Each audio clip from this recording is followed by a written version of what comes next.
இப்படி சொல்வதும் கூட ஷிர்க் என்பதாக குறிப்பிடப்படுகின்றது. இந்த ஆயத்தினுடைய விளக்கத்தில் முஃபஸ்ஸிரீன்கள் குறிப்பிடுகின்றார்கள், லவ்லா கல்பத்து ஹாதா லஅதான லுசூசுல் பாரிஹா, இந்த நாய் மட்டும் இந்த தோட்டத்துல இல்ல, தோட்டத்தை அழிச்சிட்டு போயிருப்போம் என்று சொல்லுவதும் கூட ஷிர்க். இந்த வாசகத்தை எழுதியே சொல்லி காட்டுகின்றார்கள்.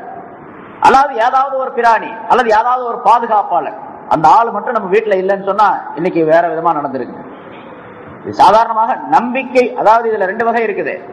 நம்பிக்கை வைத்து சொல்லுவது என்பது ஒன்று, வழக்கப்படி சொல்லுவது என்பது ஒன்று. இப்ப உதாரணமா முன்னால சொல்லியிருக்கிறேன், நேற்று மழை பெஞ்சுங்க, அல்லது இந்த வருஷம் நல்லா கோடையில, அதாவது மழை பெய்ய வேண்டிய மழை காலத்துல நல்ல மழை பெஞ்சிச்சு, நல்ல பயிர்கள்லாம் நல்லா விளைஞ்சிருச்சு. இந்த வருஷம் மழை பெஞ்சு பயிர்கள்லாம் நல்லா விளைஞ்சிடுச்சு அப்படின்னு சொல்றோம். சாதாரணமா நம்ம சொல்ற பழக்கம், மழை பெஞ்சு பயிர் விளைஞ்சிடுச்சு. ஆனா இதையே மழைதான் பயிரை விளைய வைக்கின்றது, முளைய வைக்கின்றது அப்படிங்கிற நம்பிக்கையில சொன்னா அது ஷிர்க். அன்பத்தர் ரபியோ அல் பகல், மழைதான் பயிரை விளைய வைத்தது, முளைய வைத்தது அப்படின்னு சொன்னா அது ஷிர்க். நம்பிக்கை அப்படித்தான் இல்லங்க. நம்ம சொல்றோம், அப்படி ஒரு சொல்லக்கூடிய ஒரு மனிதரிடத்துல, ஒரு முஸ்லிமான மனிதரிடத்துல இப்படி சொல்றாரு, மழை பெஞ்சுங்க பயிர்லாம் நல்லா விளைஞ்சிருக்கு. ஆனா மழை பெஞ்சு எங்கெங்க விளைஞ்சிச்சு, அல்லாஹ் விளைய வச்சான் அப்படின்னு நான் சொல்றேன் அவர்கிட்ட. அவர் சொல்றாரு அதெல்லாம் கிடையாது, மழை பெஞ்சதுனாலதான் விளைஞ்சிச்சு, மழை பெய்யலன்னா அல்லாஹ் எப்படி விளைய வைக்க முடியும் அப்படின்னு சொல்றாருன்னு வச்சுங்க. இப்ப நேரடியா என்ன வச்சுட்டாரு, மழை பெய்யாமலும் விளைய வைக்க முடியும் ஆற்றல் சக்தி அல்லாஹ் தஆலா. வல்லாஹு அலா குல்லி ஷைஇன் கதீர், அல்லாஹ் எல்லா பொருள் மீது ஆற்றல் பெற்றவன் என்று நம்பி இருக்கின்றோம். அதுக்கு பேர் தான் ஈமான் சொல்றது. இப்ப அல்லாஹ் மழை பெய்யாம எப்படிங்க விளைய வைக்க முடியும் அல்லாஹ்வால அப்படின்னு சொன்னாரு. இப்ப அல்லாஹ்வை தர குறைவா நினைச்சிட்டாரு அவரு, ஈமானே போச்சு குரு. அன்பத்தர் ரபியோல் பகல், மழை பயிரை முளைய வைத்தது அப்படின்னு சொல்றதுல நம்பிக்கையை பொறுத்து. இப்ப நான் அப்படி சொல்றேன், மழை எங்க பெய்ய வச்சா அல்லாஹ் நானாம எப்படி, அது சரிதாங்க, அல்லாஹ் தான் விளைய வைக்கிறா, இருந்தாலும் மழையின் மூலமாக அப்படின்னு சொல்றாரு, சரிதான், அந்த நம்பிக்கை சரி. அவர் சொல்லக்கூடிய வாசகமும் சரி, அது ஈமானுக்கு பழுது கிடையாது, ஈமானுக்கு மாற்றமான வார்த்தை அல்ல. ஆனா அதே நேரத்தில் முன்னால சொன்னபடி மழைதான் பெய்ய வைக்கின்றது அப்படின்னு, மழைதான் முளைய வைக்கின்றது அப்படின்னு சொன்னாரு, நினைச்சாரு. இப்ப இவர் இணை வைத்து விட்டார். அதே போலதான் இங்க என்னமோங்க அல்லாஹ்வுடைய பாதுகாப்பு, இந்த நாயை கட்டி போட்டிருந்தேன், அந்த நாய் தான் நம்ம தோட்டத்துக்கு பாதுகாப்பா இருந்துச்சு, இந்த நாய் மூலமாக அல்லாஹ் தஆலா என்னுடைய பொருளை பாதுகாத்துட்டான் அப்படின்னு சொன்னாரு, ஈமான் இருக்குது, சரிதான். நாய் தான் பாதுகாத்துச்சு திருடன் வராம, இந்த நாய் இல்லைன்னு சொன்னா திருடன் எல்லா பொருளையும் கொள்ளையடிச்சிட்டு போயிருப்பான் என்று சொன்னால் அது இணை வைப்பதாக ஆகும். அல்லாஹ்வே அங்க சேர்க்கல, நாயத்தான் இவர் பாதுகாப்பாளனாக ஆக்குறார். அல்லாஹ் தான் பாதுகாப்பாளன் என்று குர்ஆன்ல அல்லாஹ் தஆலா தெளிவாக சொல்லிட்டார். நான் தான் பாதுகாப்பாளன் என்று அல்லாஹ் தஆலா சொல்லுகின்றார். நாய் பாதுகாப்பாளனாக ஆக முடியாது. இப்ப நாயை பாதுகாப்புக்கு துணை பொருளாக அல்லாஹ் ஆக்கி வச்சிருக்கிறான், அப்படித்தான் விளங்கணும், அப்படித்தான் நம்பணும், சொல்லணும். அதை குறிப்பிடுகின்றார். நித்தி என்பது இது, இவ்வளவு மறைமுகமாக நுணுக்கமாக இருக்கக்கூடிய விஷயம் இணை வைப்பது என்பது. ஆகவே பலா தஜாலு லில்லாஹி அந்தாதா, அல்லாஹ்வுக்கு யாரையும் நீங்கள் இணை வைக்காதீர்கள். அதே போல முன்னால் சொன்னபடி அல்லாஹ் நாடினால் நீங்களும் நாடினால் அப்படின்னு சொல்லாதீங்க. ஒரு சஹாபி துஃபைல் இப்னு சஹ்பரா என்று ஒரு சஹாபி, அவர் ஆயிஷா ரலியல்லாஹு தஆலா அன்ஹா அவர்களுக்கு ஒரு விதத்திலே சகோதரர் முறையாகும். அந்த சஹாபி சொல்லுகின்றார், துஃபைல் என்பவர் சொல்லுகின்றார், நான் ஒரு நாள் ஒரு கனவு பார்த்தேன், கனவு கண்டேன். அந்த கனவுல யூதர்கள் சிலர் உட்கார்ந்து இருக்கிறாங்க, அந்த பக்கத்துல நான் போனேன். சில பேர் யூதர்கள் இருக்கிறாங்க. நீங்கெல்லாம் யாருன்னு கேட்டேன் நான். நாங்கெல்லாம் யூதர்கள் அப்படின்னு அவங்களே சொன்னாங்க கனவுல. அப்ப நான் சொன்னேன் அந்த யூதர்களை பார்த்து, இன்னக்கும் லஅன்துமுல் கௌம் லௌலா அன்னக்கும் தகூலுன் உஸைர் இப்னுல்லாஹ், நீங்க ஒரு சமுதாயம், எப்படிப்பட்ட சமுதாயம் சொன்னா, உஸைர் என்ற நபியை அல்லாஹ்வுடைய மகன் சொல்லிட்டு இருக்கிறீங்க நீங்க. அல்லாஹ் தஆலா குர்ஆன்ல சொல்லிட்டு காட்டுகிறார், யூதர்கள் உஸைரை அல்லாஹ்வுடைய மகனாக ஆக்கி கொண்டார்கள் அப்படின்னு அல்லாஹ் சொல்றான். உஸைர் என்பவரை, அந்த நபியை அல்லாஹ்வுடைய மகன் என்பதாக சொல்லிக் கொண்டிருக்கின்றீர்களே, அப்படி சொல்லாமல் இருந்தா நீங்க நல்ல சமுதாயம் தான். உஸைரை நபி என்று சொல்லிக் கொண்டிருப்பதனால நீங்க சிறந்த சமுதாயமாக இல்லை அப்படிங்கிற கருத்துல நான் அவர்களிடத்துல சொன்னேன். அப்ப அவங்க திருப்பி என்ன சொன்னாங்க, நீங்க மட்டும் என்னவா, இன்னக்கும் லஅன்துமுல் கௌம் லௌலா அன்னக்கும் தகூலூன மாஷா அல்லாஹ் வ ஷாஅ, நீங்களும் உங்க மக்கள்லாம் சொல்லிட்டு இருக்கிறீங்களே அல்லாஹ் நாடுனதும் முகமது நாடுனதும் நடக்கும் அப்படின்னு சொல்லிட்டு இருக்கிறீங்களே, நீங்க மட்டும் என்னவா அப்படின்னு அவங்க கேட்டாங்க. அவங்க சொன்னாங்க. சரி, நான் அங்க விட்டுட்டு அப்புறம் திரும்ப அங்கிருந்து போயிட்டேன் கனவுல. துபைல்ங்கிறவர் சொல்றாரு. அந்த இடத்தை விட்டு கொஞ்சம் தூரம் போனேன். அங்க ஒரு கூட்டம் உட்கார்ந்து இருந்தாங்க. நீங்க யாருன்னு கேட்டேன். நாங்கெல்லாம் நசாராக்கள் அப்படின்னு சொல்லி சொன்னாங்க, கிறிஸ்தவர்கள் சொன்னாங்க. அப்ப நான் அவங்கள பார்த்து சொன்னேன், நீங்க மசீஹுல்லா, அல்லாஹ்வுடைய மகன் என்று ஈசா அலைஹிஸ்ஸலாம் அவர்களை சொல்லிக்கிட்டு இருக்கிறீங்க. அதனால நீங்க அப்படி சொல்லாம இருந்தா நல்ல கூட்டம் தான், நீங்க இப்படி எல்லாம் சொல்லிக்கிட்டு இருக்கிறீங்களே என்று நான் அவர்களை பார்த்து சொன்னேன். அவங்க சொன்னாங்க, அந்த முந்தினவங்க சொன்ன மாதிரியே, யூதர்கள் சொன்ன மாதிரியே சொன்னாங்க, நீங்க மட்டும் என்ன ரொம்ப நல்லவங்களா, நீங்களும் தான் மாஷா அல்லாஹ் மாஷா ஷா முஹம்மது, அல்லாஹ் நாடினா முகமது நாடினால் நடக்கும் அப்படின்னு சொல்லிட்டு இருக்கிறீங்க என்று அவர்களும் என்னை பார்த்து சொன்னார்கள். நான் விழித்துக் கொண்டேன். கனவுல இருந்து விழிச்சாச்சு. காலையில நான் வெளியே போகும்போது இந்த கனவை 2-3 பேர்த்திட்ட சொல்லிட்டேன். நான் இப்படி ஒரு கனவு கண்டப்பா அப்படின்னு சொல்லி பல பேர்த்திட்ட சொல்லிட்டேன். சொன்ன பிறகு ரசூலுல்லாஹி ஸல்லல்லாஹு அலைஹி வஸல்லம் அவர்களிடத்துல நான் வந்தேன். ரசூலுல்லாஹி ஸல்லல்லாஹு அலைஹி வஸல்லம் அவர்களிடத்துல இதை பற்றி நான் சொன்னேன். யார சொல்லலாம், ராத்திரி இப்படி ஒரு கனவு கண்டேன் அப்படின்ட்டு. ஸல்லல்லாஹு அலைஹி வஸல்லம் கேட்டாங்க, இந்த கனவு வேற யார்ட்டையும் சொன்னையா அப்படின்னு கேட்டாங்க. ஆமா யார சொல்ல, வர்ற வழியில 2-3 பேர்த்திட்ட சொல்லிட்டேன் அப்படின்னு நான் சொன்னேன். ஸல்லல்லாஹு அலைஹி வஸல்லம் உடனே ஒன்னும் சொல்லல, எந்திரிச்சாங்க, மெம்பர் மேல உட்கார்ந்தாங்க மஸ்ஜிதுல, அல்லாஹ்வை புகழ்ந்தார்கள். பிறகு சொன்னாங்க இந்த துஃபைல் என்பவர் ஒரு கனவு கண்டார். இரவு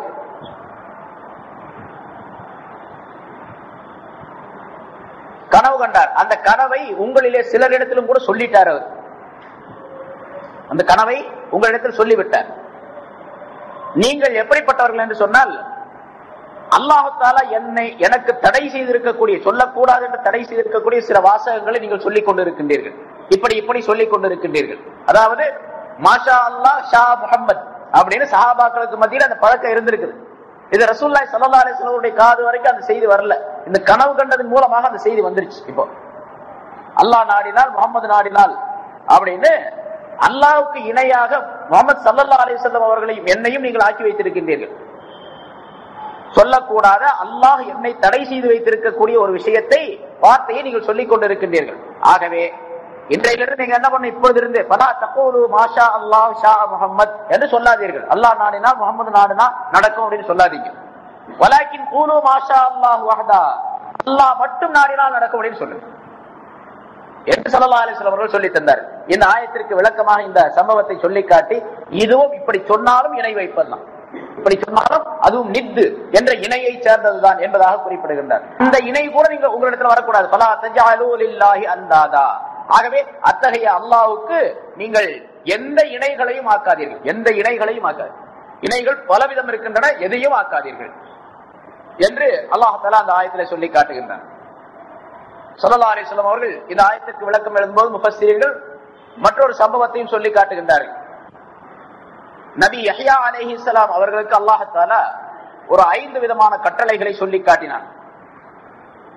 பனி இஸ்ரவேலர்களுக்கும், யஹ்யா அலைஹிஸ்ஸலாத்துடைய காலத்தில் உள்ள அந்த சமுதாயம் பனி இஸ்ரவேலர்கள், பனி இஸ்ராயீல் என்று சொல்லப்படக்கூடிய அந்த சமுதாயத்திற்கும் அவர்கள் அமல் செய்ய வேண்டும் என்று நீர் கட்டளையிட வேண்டும் என்ற 5 விஷயங்களை அல்லாஹ் தஆலா நபி யஹ்யா அலைஹிஸ்ஸலாம் அவர்களுக்கு கட்டளையிட்டார். யஹ்யா அலைஹிஸ்ஸலாம் அவர்கள் அந்த கட்டளையை பெற்றுக்கொண்ட பின்னால் சில நாள்கள் வரைக்கும் அதை மக்களுக்கு மத்தியிலே சொல்லவே இல்லை.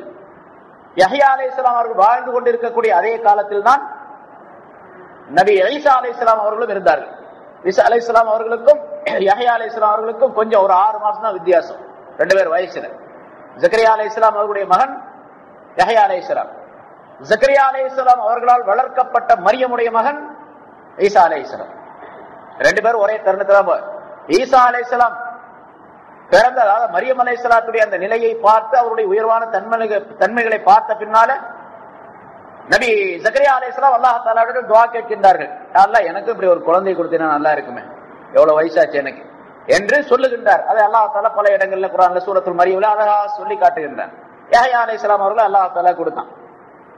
இப்ப யஹ்யா அலைஹிஸ்ஸலாம் அவர்களும்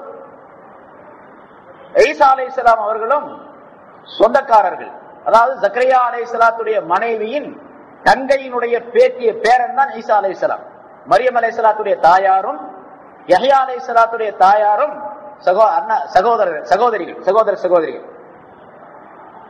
இப்ப யஹ்யா அலைஹிஸ்ஸலாம் இருக்கக்கூடிய காலத்தில் தான் ஈசா அலைஹிஸ்ஸலாம் அவர்களும் இருந்தார்கள். இந்த 5 விதமான கட்டளைகளை அல்லாஹ் தஆலா சொல்லி அதை மக்களுக்கு சொல்ல வேண்டும் என்று சொல்லிய பின்னால் ஒரு 2-3 நாள் சும்மாவே இருந்துட்டார் யஹ்யா அலைஹிஸ்ஸலாம்.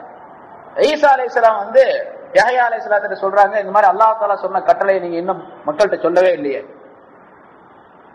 நாளாகி போச்சே என்று சொன்னார்கள். அப்ப அவங்க சொன்னாங்க, இந்த மக்கள் சொன்னா அதை செயல்படுத்துவார்களா அப்படிங்கிறது எனக்கு சந்தேகம். நிச்சயமா அவங்க அமல்படுத்த மாட்டாங்க இருக்கக்கூடிய சூழ்நிலையில. அதனால அதை பயந்துகிட்டு நான் பேசாம இருக்கிறேன் என்பதாக சொன்னார். அப்படின்னா நான் சொல்றேன், நீங்க வேணா எனக்கு அனுமதி கொடுங்க, நான் சொல்லிக்கிறேன். இல்ல இல்ல நானே சொல்லிடுறேன் அப்படின்னு சொல்லிட்டு அப்புறம் திரும்ப யஹ்யா அலைஹிஸ்ஸலாம் அவர்கள் பனி இஸ்ராயேல் என்ற அந்த கூட்டத்தாரை பைத்துல் முகத்தஸ் என்ற அந்த மஸ்ஜிதிற்கு வரவழைத்து ஒன்று கூட்டினார்கள். எல்லாரையும் ஒன்று கூட்டி அந்த 5 விஷயங்களை ஒவ்வொன்றாக அந்த மக்களிடத்திலே சொல்லி காட்டுகின்றார்கள். எல்லாம் தெரிஞ்ச விஷயம் தான், நமக்குள்ள விஷயம் தான், நம்ம சாதாரணமா செய்யக்கூடிய விஷயம் தான் அது. ஆனா அல்லாஹ் தஆலா கட்டளையாக அதனை சொல்லி அந்த கௌமுகளுக்கு சொல்ல வேண்டும் என்று கட்டளை இடுகின்றார். அது என்ன? முதலாவதாக அன் தஅபுதுல்லாஹ வலா துஷ்ரிகு பிஹி ஷைஆ, அல்லாஹ்வையே நீங்கள் வணங்க வேண்டும், அவனுக்கு எந்த பொருளையும் இணை வைக்க கூடாது. இதுதான் முதல் கட்டளை. அதான் இருக்கிறதுலே பெரிய கட்டளை. அந்த கட்டளை நிறைவேற்றப்பட்டால் அப்புறம் எல்லா கட்டளைகளும் சரியாக வந்துடும். சொன்னபடி முதல்ல சொன்ன சில விளக்கங்களின்படி இணை என்பது எந்த விதத்திலும் வந்துவிடக் கூடாது என்ற சூழ்நிலையிலே மனிதன் தன்னுடைய வாழ்க்கையை சரியாக்கி கொண்டால் எல்லா விதமான அமல்களும் அதுக்குள்ள வந்துடும். வரக்கூடிய வாய்ப்பை அல்லாஹ் தஆலா உண்டாக்கி வச்சிருவோம், மனப்பான்மை வந்துடும். அதனால முதல்ல அல்லாஹ்வையே வணங்க வேண்டும், நீங்கள் வேறு எந்த பொருளையும் அவனுக்கு இணை வைக்க கூடாது என்று சொல்லிவிட்டு இதற்கு ஒரு உதாரணம் எப்படி என்றால் ஒவ்வொன்றுக்கும் ஒரு உதாரணத்தையும் சொல்லி காட்டு. அல்லாஹ் சொன்னதை சொல்லி காட்டுகின்றார்கள். இதற்கு ஒரு உதாரணம் ஒரு மனிதனை போன்று. அந்த மனிதன் ஒரு அடிமையை வாங்கினான், அடிமையை விலை கொடுத்து வாங்கினான். தனக்கு தேவை, தன்னுடைய வேலைகளுக்கு தேவை, தனக்கு உதவியாக இருக்கும் என்பதாக சொல்லி ஒரு அடிமையை வாங்கினான். ஆனால் அந்த அடிமை, வாங்கப்பட்ட அந்த அடிமை என்ன செய்தான் என்று சொன்னால், யார் வாங்கினானோ அந்த எஜமானுக்கு வேலைகள் செய்யாமல் அவன் அல்லாத வேறொரு மனிதனுக்கு வேலைகளை செய்து கொண்டிருக்கின்றான். வேறொருவருக்கு ஹித்மத் செய்து கொண்டிருக்கிறான், ஹாதிமாக இருந்து கொண்டிருக்கின்றான். இந்த எஜமான் வாங்கிய எஜமானுக்கு எந்த விதமான வேலையையும் செய்வதே இல்லை. இந்த மனிதனை போன்று இணை வைக்கக்கூடிய மனிதன் இருக்கின்றான். ஆகவே அந்த கட்டளையிலே அல்லாஹ் தஆலா சொல்லிக்காக்கும் யசுர்ருஹு அன் யகூன அபத, அப்படிப்பட்ட ஒரு அடிமையை தனக்கு அடிமையாக வைத்துக் கொள்வதற்கு எந்த மனிதன் பிரியப்படுவான் என்று அல்லாஹ் தஆலா சொல்ல சொன்னான் என்று யஹ்யா அலைஹிஸ்ஸலாம் அவர்கள் சொல்லுகின்றார். இதே போன்றுதான் அல்லாஹ் தஆலா உங்களை படைத்தான், உங்களுக்கு உணவளிக்கின்றான், உங்களுக்கு தேவையான எல்லா வசதிகளையும் வாய்ப்புகளையும் வானங்கள் பூமி அனைத்திலிருந்தும் செய்து கொடுத்திருக்கின்றான். ஆகவே அவனையே நீங்கள் வணங்குங்கள், அவனுக்கு எந்த பொருளையும் நீங்கள் இணை வைக்க கூடாது. எந்த பொருளையாவது இணை வைத்தால் அந்த அடிமையை போன்று நீங்கள் ஆகிவிடுவீர்கள் என்பதாக அல்லாஹ் தஆலா முதல் கட்டளையை உங்களுக்கு சொல்ல சொன்னான். இரண்டாவது கட்டளை தொழுகையை நிலைநிறுத்துமாறு உங்களுக்கு அல்லாஹ் தஆலா கட்டளை இடுகின்றான். பாமரக்கும் பிஸ்ஸலா. ஏனென்றால் ஒரு மனிதன், தொழுகையில் இருக்கக்கூடிய மனிதன் எப்படிப்பட்டவன் என்று சொன்னால் அவன் ஒரு மனிதனை போன்று.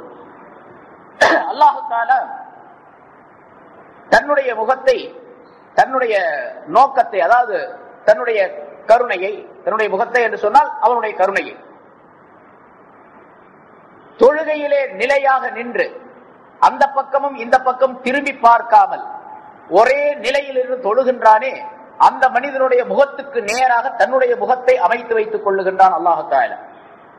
ஆகவே ஃபைதா ஸல்லைத்தும் ஃபலா தல்தஃபிது, நீங்கள் தொழுதால் திரும்பி பார்க்காதீர்கள் என்று இரண்டாவது கட்டளை அல்லாஹ் தஆலா சொல்ல சொன்னார். இப்ப தொழுகையில நிற்கக்கூடிய மனிதனுடைய நிலை என்னவென்று சொன்னால் அல்லாஹ்விடத்துல அல்லாஹ்வை பார்த்துக் கொண்டிருக்கின்றான், அல்லாஹ் இவனை பார்த்துக் கொண்டிருக்கின்றான் அப்படிங்கிற அர்த்தம். இதை யஹ்யா அலைஹிஸ்ஸலாம் அவர்களுக்கு அல்லாஹ் தஆலா சொல்லித் தருகிறார். இதை விட அழகான வாசகங்கள், அழகான உதாரணங்களோடு ஸல்லல்லாஹு அலைஹி வஸல்லம் அவர்கள் தொழுகின்ற மனிதனுடைய நிலையை பற்றி சொல்லி காட்டுகின்றார்கள். அன் தஅபுதுல்லாஹ கஅன்னக தராஹு, அன் தஅபுதல்லாஹ கஅன்னக தராஹு, நீ அல்லாஹ்வை பார்ப்பதை போன்று வணங்க வேண்டும். நீ அல்லாஹ்வை பார்ப்பதை போன்று வணங்க வேண்டும். அப்ப அல்லாஹ்வை பார்க்கிறது, அல்லாஹ் பார்க்கறத போன்று வணங்க வேண்டும். அல்லாஹ்வை தான் பார்க்க முடியாது, அப்ப எப்படி வணங்குறது அப்படின்னு ஒரு கேள்வி வரும். சரி, அல்லாஹ்வை பார்க்கறத போன்றுனா அவனுடைய ஜாத், அவனுடைய உருவத்தை பார்ப்பதல்ல, அவனுடைய சிபாத்துகளை பார்ப்பது அப்படிங்கிற அர்த்தம். சரி, அதுவும் முடியல உன்னால, பைல்லம் தகுன் தராஹு, அவனை நீ பார்க்கவில்லை என்று சொன்னாலும் பைன்னஹு யராக, அவன் உன்னை பார்க்கின்றான் என்ற எண்ணத்திலாவது வணங்க வேண்டும். இரண்டாவது, இது இஹ்சான் என்பதற்கு ஸல்லல்லாஹு அலைஹி வஸல்லம் அவர்கள் சொல்லி தரக்கூடிய விளக்கம், அதற்கு ஏராளமான ஞானவான்கள் ஏராளமான விளக்கங்களை சொல்லி தந்திருக்கின்றார்கள். அது வேற விஷயம். அதாவது இதை விட ரொம்ப அழகான உதாரணம் அது, அதுக்காக அப்படி சொல்லப்படுகின்றது. எங்க யஹ்யா அலைஹிஸ்ஸலாம் அவர்களுக்கு அல்லாஹ் தஆலா சொன்ன கட்டளை, ஒரு மனிதன் தொழுகையில் இருக்கக்கூடிய நேரத்தில் அல்லாஹ் தன்னுடைய முகத்தை அவருடைய முகத்தோடு நோக்கி வைத்துக் கொண்டிருக்கின்றான். ஆகவே தொழுகையில் இருக்கக்கூடிய எந்த மனிதரும் திரும்பி பார்க்க வேண்டாம். தொழுகையில் யாராவது திரும்புவோமா? அப்படி ஒரு காலம் இருந்துச்சு, கட்டம் இருந்துச்சு. தொழுகை கடமையாக்கப்பட்ட ஆரம்ப நேரங்களில் எல்லாம் சஹாபாக்கள் தக்பீர் கட்டிக்குவாங்க. பக்கத்துல யாராவது வந்தா இப்படி வந்து நில்லுங்க அப்படின்னு சொல்லுவாங்க. வந்தா சலாம் சொல்லுவாங்க, அஸ்ஸலாமு அலைக்கும், அவர் பதில் சொல்லுவாரு. இல்ல இவரு சலாம் சொல்லுவாரு, அவர் பதில் சொல்லுவாரு. சஹாபாக்கள் சலாம் சொல்லுவாங்க, ஸல்லல்லாஹு அலைஹி வஸல்லம் பதில் சொல்லுவாங்க தக்பீர் கட்டிக்கிட்டு. இப்படிலாம் இருந்துச்சு.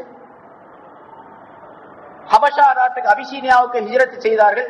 ஹிஜ்ரத் செய்து விட்டு வந்த நேரத்திலே ஒரு சஹாபி சொல்லுகின்றார், நான் ரசூலுல்லாஹி ஸல்லல்லாஹு அலைஹி வஸல்லம் தொழுது கொண்டிருக்கக்கூடிய நேரத்திலே நபி அவர்களை சந்தித்தேன்.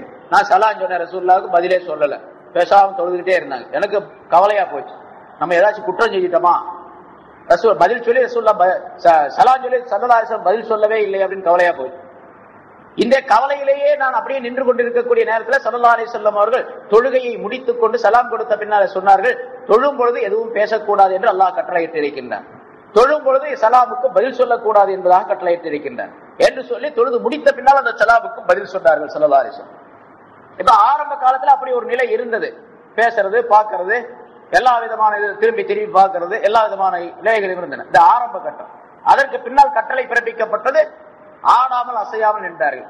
அதற்கு பிறகு உள்ள நிலை சஹாபாக்களுக்கு சொல்லப்படுகின்றது. அபூபக்கர் சித்திக் போன்ற பெரும் பெரும் சஹாபாக்கள் எல்லாம் ஒரு குச்சியை நட்டு வைத்ததை போன்று அப்படியே நிற்பார்கள் என்பதால். தொழுகையில் நின்றால் ஒரு குச்சி நட்டு வைக்கப்பட்டால், பலமாக நட்டு வைக்கப்பட்டால் எவ்வளவு பெரிய காத்தடிச்சாலும் ஆடாது, அசையாது. அதே போல அப்படியே நிற்பாங்க தொழுக முடிகிற வரைக்கும் என்று அவர்களை பற்றி சொல்லப்பட்டிருக்கு. சரி, இது திரும்பி பார்க்க கூடாது அப்படிங்கிறது.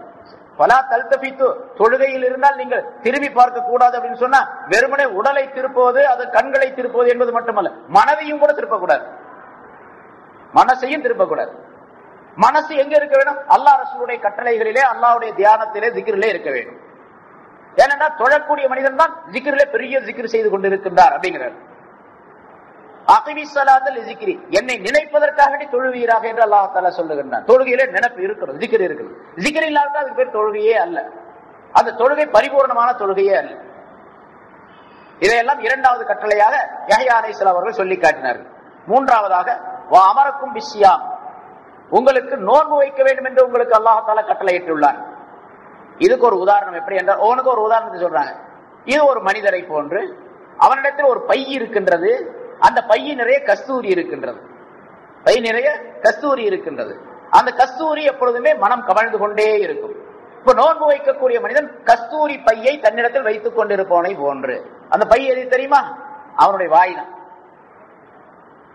நோன்பு வைத்திருக்கக்கூடிய வாய் கஸ்தூரி பை. அது ஸல்லல்லாஹு அலைஹி வஸல்லம் அவர்கள் சொல்லுகின்றார்கள், வல ஹலூஃபு ஃபமிஸ்ஸாயிமி அத்யபு இன்தல்லாஹி மினல் ரிஸ்க். ஒரு நோன்பாளியினுடைய வாய் வாடை அல்லாஹ்விடத்தில் மிஸ்கை விட, கஸ்தூரியை விட மிகச் சிறந்தது, மிக இனிமையானது, மிக மனமுள்ளது என்று ஸல்லல்லாஹு அலைஹி வஸல்லம் சொல்லி தருகின்றார். இதையும் யஹ்யா அலைஹிஸ்ஸலாம் அவர்களுக்கு அல்லாஹ் தஆலா கட்டளையாக சொன்னான், பனி இஸ்ரவேலர்களுக்கு அவர்கள் சொல்லி காட்டினார்கள். இப்போ நோன்பு வைத்திருக்கக்கூடிய மனிதன் அப்படின்னு சொன்னா சாதாரண கஸ்தூரி பை வச்சிருக்கிறான், அவன் மீது மனம் கமழுகின்றது எப்பொழுதுமே. மனம், அந்த மனத்தை அவனும் நுகர்ந்து கொள்ள முடியும், அடுத்தவருக்கும் அதனை கொடுக்க முடியும். அப்படிப்பட்ட அற்புதமான ஒரு தன்மை உடைய ஒரு நோன்பாளி. மூன்றாவது கட்டம். நான்காவதாக அமரக்கும் பிஸ் சதகா, தர்மங்கள் செய்ய வேண்டும் என்று உங்களுக்கு அல்லாஹ் கட்டளையிட்டுள்ளார். இதுக்கு ஒரு உதாரணம், ஒரு மனிதனை போன்று. அந்த மனிதனை எதிரிகள் கைது செய்து விட்டார்கள். கைது செய்தது மட்டுமல்லாமல் அவனுடைய கைகளை பின்னாக கட்டி அவனுடைய கழுத்திலே கட்டி விட்டார்கள். கைகள் இரண்டையும் கழுத்திலே மாட்டி கையை கட்டிட்டாங்க, கையை எடுக்க முடியாது. அந்த மாதிரி அவனை பிடிச்சி இழுத்துக்கிட்டு போறாங்க, அவன் கழுத்தை வெட்டுறதுக்காக வேண்டி. கைகளை கட்டி கழுத்துல கட்டி அவனை கொண்டு போறாங்க கொலை களத்திற்கு, கொலை செய்வதற்காக வேண்டி. அப்ப அவன் சொல்றான், காலலகும் ஹல்லக்கும் அன் அப்ததிய நஃப்ஸி மின்கும், நான் ஏதாவது உங்களுக்கு நஷ்ட ஈடு கொடுத்து இந்த தண்டனையை விட்டு தப்பித்துக் கொள்ள முடியுமா அப்படின்னு கேட்கிறான். ஆம் கொடுக்கலாம் அப்படின்னு சொல்லி அவங்க சொல்றாங்க. நீ கொடுத்தா உன்னுடைய உயிரை, ஏதாச்சும் நஷ்ட ஈடு கொடுத்தீங்கன்னா நீ தப்பிச்சுட்டு போகலாம், உன்னுடைய உயிரை நாங்க உன்னை கொல்லாமல் விட்டு விடுகின்றோம், நீ தப்பித்துக் கொள்ளலாம் அப்படின்னு சொல்லி. அவன் தன்னிடத்தில் இருக்கக்கூடிய கொஞ்சமான பொருள், அதிகமான பொருள் எது எது இருக்கின்றதோ அதையெல்லாம் கொடுத்து ஃபிதியாவாக, நஷ்ட ஈடாக கொடுத்து தன்னுடைய உயிரை காப்பாற்றிக் கொள்ளுகின்றான்.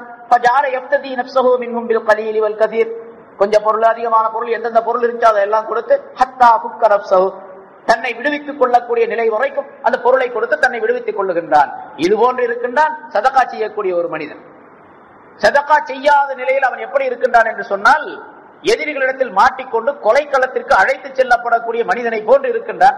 சதகா கொடுக்கிறான், 10 ரூபா கொடுத்தா ஒரு நாளைக்கு கொஞ்சம் விடுதலை, இன்னொரு 10 ரூபா அடுத்த நாள், இன்னொரு 100 ரூபாய், 1000 ரூபாய், 2000 ரூபாய் என்ற தீனுடைய சேவைகளுக்கு அல்லாஹ்வுடைய பாதையிலே ஏழை எளியவர்களுக்கு கொடுக்கக்கூடிய நேரங்களில் எல்லாம் இவன் கைதியாக இருக்கக்கூடிய அந்த கைதி நிலையை விட்டும் தப்பித்துக் கொள்ளுகின்றான், விடுவிக்கப்பட்டு விடுகின்றான். கடைசியாக சதகா செய்து செய்து தன்னுடைய கைதி நிலையை காப்பாற்றிக் கொள்ளுகின்றான். இந்த மனிதன் உரிமையாளனாக சுதந்திரமான மனிதனாக ஆக்கப்பட்டு அல்லாஹ் தஆலாவிடத்தில் வெற்றி பெறக்கூடியவராக ஆகிவிடுகின்றான் என்று சதகா செய்வதற்கு உதாரணத்தை குறிப்பிட. ஆக சதகா செய்ய வேண்டும் என்று உங்களுக்கு கட்டளையிடுகின்றான். ஐந்தாவதாக அமரக்கும் பிஸிக்ரில்லாஹி கஸீரா, நீங்கள் அதிகமாக அல்லாஹ்வை திக்ர் செய்ய வேண்டும் என்று உங்களுக்கு கட்டளையிட்டு இருக்கின்றான் அல்லாஹ் தஆலா. இந்த திக்ர் செய்ய இதற்கு ஒரு உதாரணம் எப்படி என்றால், ஒரு மனிதனை போன்று எதிரிகள் அவனை விரைவாக தேடிக்கொண்டிருக்கின்றார்கள். எதிரிட ஆகப்படாம எதிரிகளிடத்திலிருந்து மறைந்து வாழுகின்றான். எதிரிகள் இந்த மனிதனை தேடிக்கொண்டிருக்கின்றார்கள். இந்த மனிதன் என்ன செய்தார் என்று சொன்னால், ஒரு பலம் வாய்ந்த ஒரு கோட்டைக்குள்ளே வந்து தஞ்சம் புகுந்து கொண்டார். பலமான ஒரு கோட்டை, அதற்குள்ளே வந்து தன்னை அடைக்கலமாக தஞ்சமாக ஆக்கி கொண்டார்.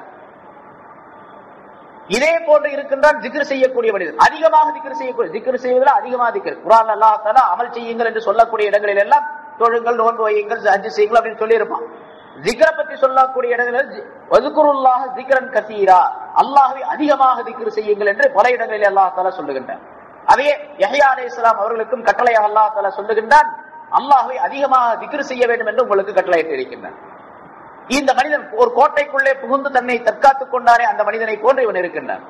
ஒரு மனிதன் திக்ர் செய்ய ஆரம்பித்தால், இந்த திக்ர் செய்வதற்கு முன்னதாக ஷைத்தான் என்ற எதிரி இந்த மனிதனை தேடிக்கொண்டு இருக்கின்றான். எப்படியாவது இவன் புடிச்சிட்டு போயிடணும் அப்படின்னு. இவன் திக்ர் செய்ய ஆரம்பித்தால் ஒரு பெரிய பலமான கோட்டைக்குள்ளே இவன் நுழைந்து கொள்ளுகின்றான். ஷைத்தான் அந்த இடத்துக்கு வரவே முடியாது. அந்த எதிரி இவனை வந்து தாக்கவே முடியாது. தாக்க முடியாது மட்டுமல்ல, இவனை பார்க்கவே முடியாது.